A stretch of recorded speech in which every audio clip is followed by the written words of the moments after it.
another episode of Sleeping Giants Red Star Belgrade. Now, I've sort of recovered from the horrific from the horrific result in the last match. I mean, even though it was literally less than an hour ago that I actually recorded that episode, I'm recording quite a big block today, which is why, yeah, I sound the same. Not that why would I put a different voice on? Anyway, we've only had 2 games in between because obviously it gets a little bit more bunched up this time of year, but it was still a massively important game to do today's game against Brugge. So we had 2 games in between though, and it's worth talking about them because shit happened. We scored 6 against Radnički, or Radnički.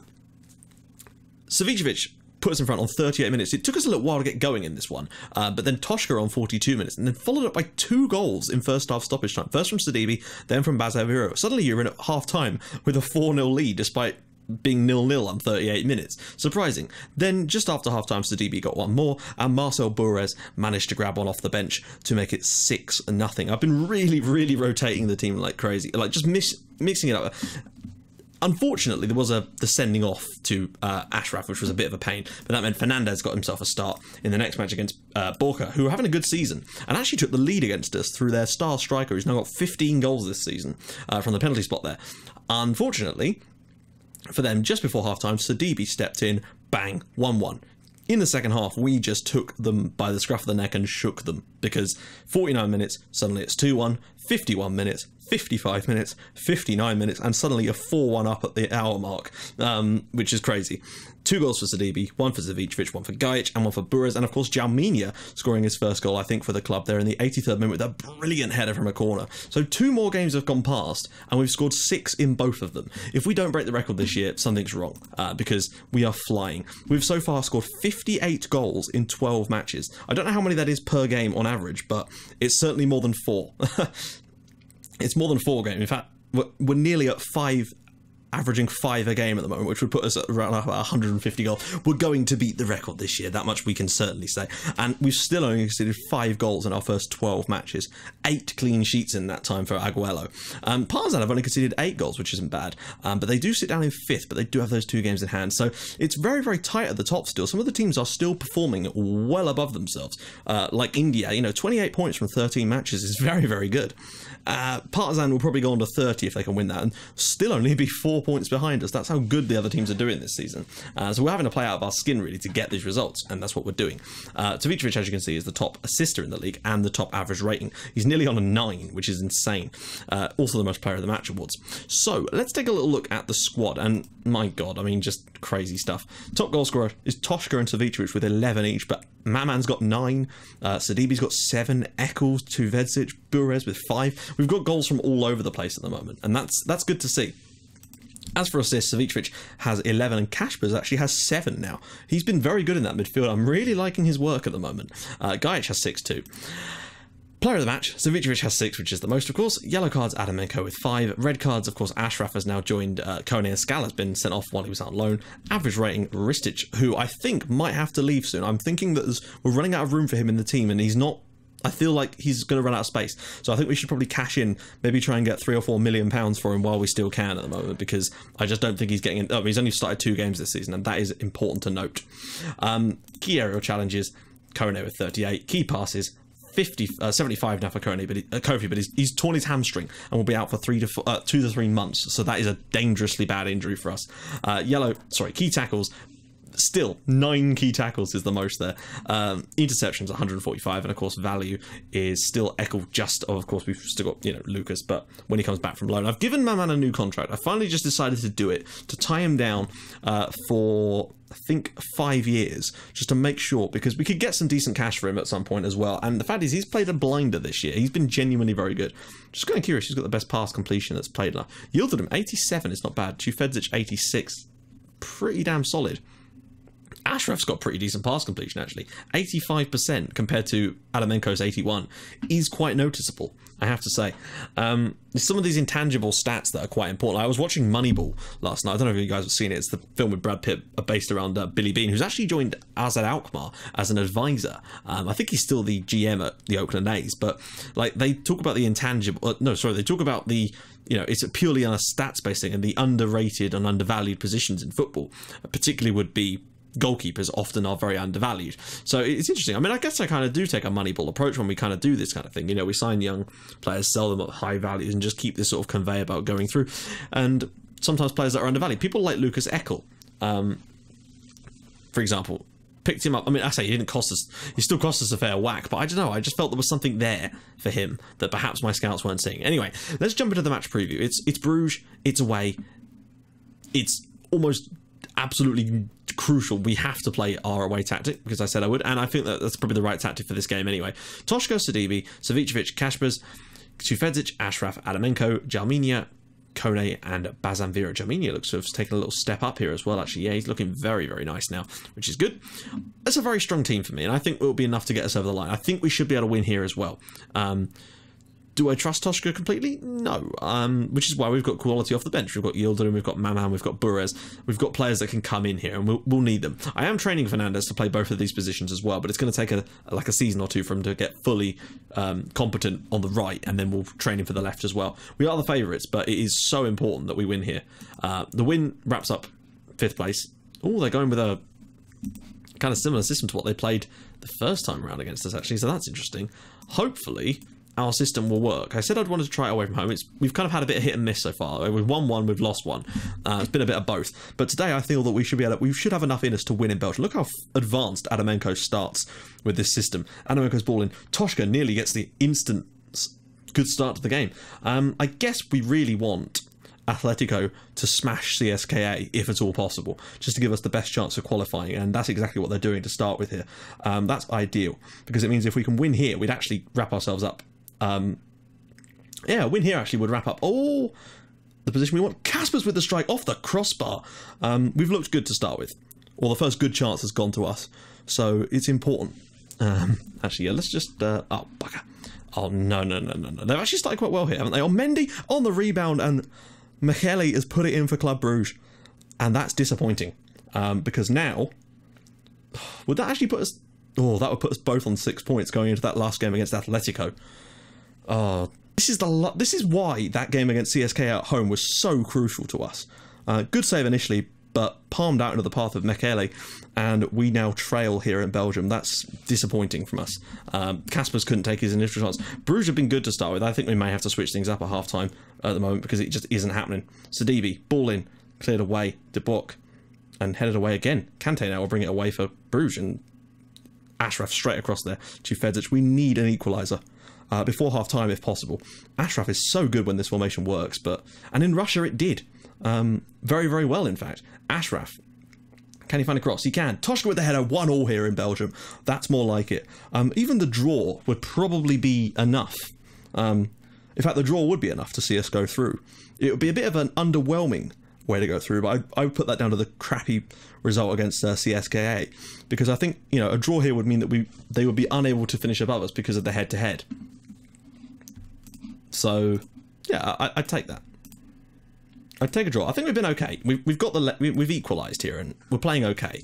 I would say that for an away tactic, it does at least look slightly more solid than what we've been playing in previous games. You know, 3 away games in the group stages, we'd have taken 4 points, which is a lot more than usual.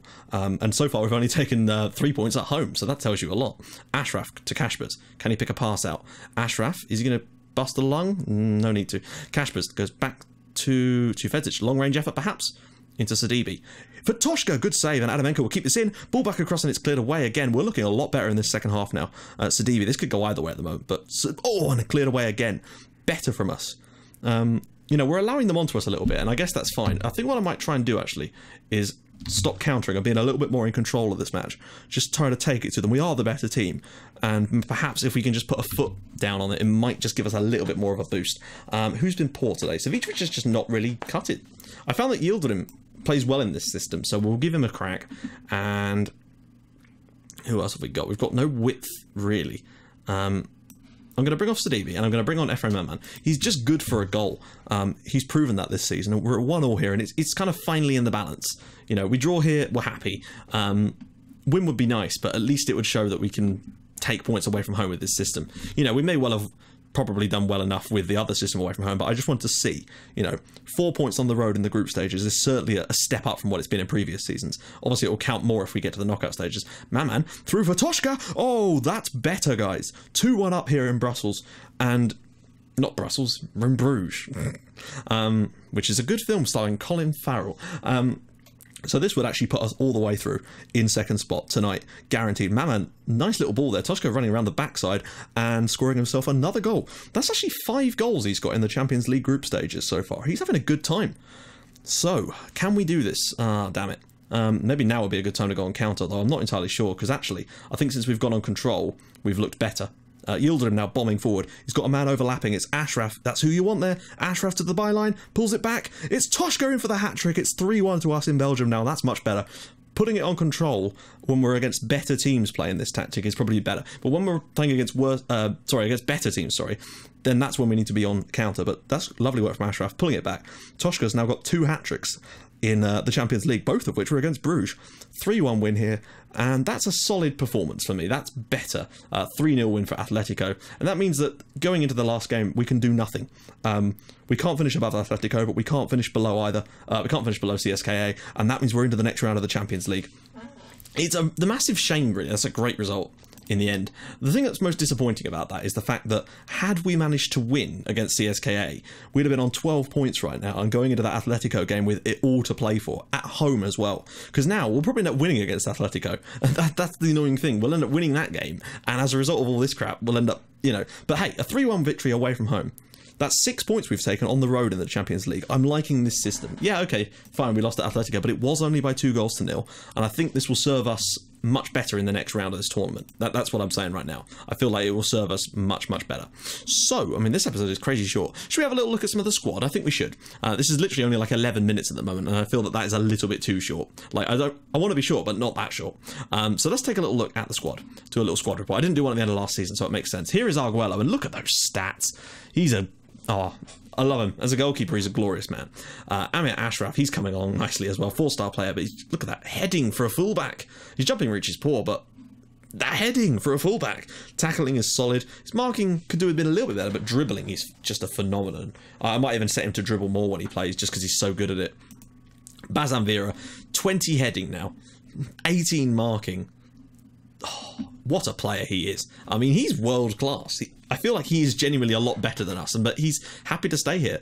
Burez is coming along nicely now. Got decent finishing, decent composure, off the ball and teamwork are great as well. Agility is nice and high. He's a good, solid young player, and I'm happy to have him on the team, and he's doing a good job. And Nico Casado is, of course, out on loan. He's going to take some time to get into this, but I think he's got the potential. Casper's apparently has hit his potential. I think he can improve still. I think that might change. He's a quality player, and I'm really happy that we managed to finally bring him through. He was one of the ones we signed towards the start of this save when he was very young, and he's still only 20, so he's got a lot, I like this guy a lot. Good heading, good first touch, good passing, really solid player, good anticipation as well. He's naturally a defensive midfielder, but we often play him in the centre because obviously that's the type of team we are. Jalminia, very solid marking and tackling, which is always important, and his heading is good jumping reach. He's just a good, solid centre-back, and that's what we like. Lucas Eckel, again, the ratings might not be that great here, but I just think that his actual stats for the position for the positions he play, it suits him nicely. Fernandez, of course, I don't know, I still like him. I think he's very determined. His jumping reach is a bit poor, but he's very, very agile and pacey, and that's what makes him very useful when he comes in. I'm training him here. That was orange before, so he's getting there, and I want to train him here as well, so he can play both of those positions because he's great on both wings. Right, Milan Gajic, of course, is one of our sort of stars, and this less so this season, but he has had some injuries, so we'll give him a break on that one. He's just got solid stats across the board, and his dribbling is incredibly high. Nothing is underwhelming, really. Positioning is a little low, and his jumping reach, but other than that, he's fantastic. Horvar, I personally want to try and move on. Oh, apologies, guys. Had to sneeze there. I feel like he probably will move on soon. I'm not rating him as highly as some of the other players coming through. He's not impressed me. And no, I just think that we need to move him on at some point. Kofi is, of course, out for quite some time now, but still a very, very good midfielder. He's incredibly physical, and he's very physical, but he's got great technical attributes as well, if I'm honest. His first touch is phenomenal. His passing and flair are great. Not his flair. His flair's pretty good too. Technique's quality. He's just a good player, a really solid midfielder. He's a Yaya Toure type of player for me. Like, he's a Rolls Royce of a midfielder. I like him a lot. Kone, of course, is that beanpole of a defender we've got, standing at just under 2 meters tall. He's just a giraffe of a man, but he's got magnificent jumping reach and his heading is phenomenal. He's just yet another solid as hell centre back. Krupa is one for the future. Although I don't know, I disagree about that a little bit. I think he's still got some room to grow into. I hope he does anyway. Darko Lazic, I think, is on the way out, sadly, and he probably will leave very soon. He's injured as well. Obviously, Pierre-Yves Lucas, it's going to be a little while before, but I think next season he can step in. So far, he's been out on loan. Let's see how he's done. He's on loan at St. Gallen. 8 goals in 11. How has he only got a 6.99 rating if he's got 8 goals in 11 matches? He's looking good, and that pleases me. I mean, look at some of his games for Rennes reserves. Very, very solid. He's yet to play a first team game for us, and I think he's going to be a reasonable investment in the future for us for next season. Ephraim Mamat, of course, he's just, I don't know. I mean, this is the thing. He's good up top, and, you know, other than his passing, and I mean, that's the thing. He's not even that good in some areas, but he just seems to score goals. As for his wide play, again, I think, you know, he's got all right crossing. His dribbling and finishing, his finishing is high, which does help. He's very determined. He's got good off-ball and teamwork. He's a team player, and he's not bad physically either. But I don't know. I just like him. He's a good player. Marianne, of course, I don't know. He's never I think he's still got a little bit more room to grow, but he's never fully convinced me. He's 23 now, but hey, he's still a very solid player for us. I think he will eventually be sort of phased out over time, though. Matovic is one for the future, one of our young Serbs, and I think there's a lot of potential for him, although he does need to start learning. In fact, have I got him set to do that? No, I don't. I really should have him set to be training the centre mid role, since that's where he's going to be playing when he actually does play for us. Militic, again, I feel like he might be on his way out too. He is 25. Well, he's only 25, but I still feel that, like, he might well be on the way out soon. He's very bad at getting back and doing any kind of defending work, which, not that you'd want that from a striker, but you know what I mean. Ristic, again, is sort of in the same boat. I just feel like he's solid across the board, but I think that there are better players coming through now. He is 28, and I think maybe he will move on in the summer. Savicevic, however, he may well be 29, but he is just a god amongst men, and I think he will be here until he retires. Somehow only has 3 caps for Serbia and 1 goal. How is that possible? When you look at the fact that Ristic has got 40 caps for Serbia and Savicevic only has 3. Incredible. He's a fantastic player. Sidibe, of course, the Italian, it's amazing. Dribbling and finishing is basically his forte, and I still like him as a player, and the value of him would suggest that too. Scala, of course, is one for the future, and as you can see, he's an interesting one. I think I might have to start training him more to be a central defender, but there you go. Toshka, of course, he's a 4-star player now. He's sort of really started to just take on the role. He's got great finishing and first touch. His heading isn't bad either. Jumping reach is a little poor, but he still wins quite a few headers for us. He's quite pacey as well. I like him. He's got crap hair, but I like him. Tufedzic, of course, Lubisa's beard. He's 24 years old now. He's a good player. He's got some really outstanding mental stats in places as well. Long throws is poor, but who cares? Passing, technique, first touch. He's a good player. Murad Yildirim, I think, is sort of one for the future. I think he could become that type of player, and perhaps, you know, maybe even it'd be quite useful for that away tactic in Europe, I think, because he plays that role so well. If anything, probably better than Savicevic at times. Adamenko, of course, is just, I mean, he's so good physically, and his speed and defense. This area is pretty much perfect for the role he plays. If his mentals were even better, like, then wow. I mean, he's a phenomenal player. His physicals are unbelievable. Like, just crazy good. And of course, we're back to Aguero. So, guys, in the next episode, we are going to be doing the Atletico game at home just to see if we can get ourselves another Champions League spot, maybe even a record points tally, because otherwise we'd have way too much stuff to cram into one episode. So if you like what you're seeing in this, please do drop a like on the video, and if you'd like to even more than that, please subscribe to my channel for more Red Star and Outcaster icons in your inbox every single day at 5:30 and 8 o'clock, and I will see you guys in the next episode for our final group game against Atletico. See you guys soon.